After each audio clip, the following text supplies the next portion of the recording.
இயேசு பிரபுவின் பாதங்களில் பாவ புனல்களை பாட்டி மானாக பாட்டல்களை முத்தமிட்டு கண்ணீருடன் அவள் என்ன செய்கிறாள்?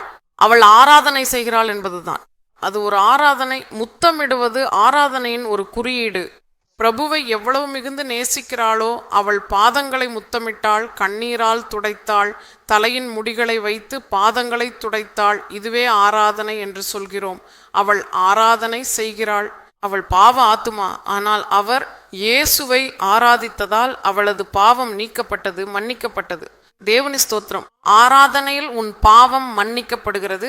ஆராதனையில் உன் நோய் முழுமையாக குணமாகிறது. ஆராதனையில் உன் கட்டுப்பாடுகள் முறியடிக்கப்படுகின்றன. ஆராதனையில் பிசாசு விலகி விடுகிறது. ஆராதனையில் இருட்டு சக்திகள் அனைத்தும் ஓடிவிடுகின்றன.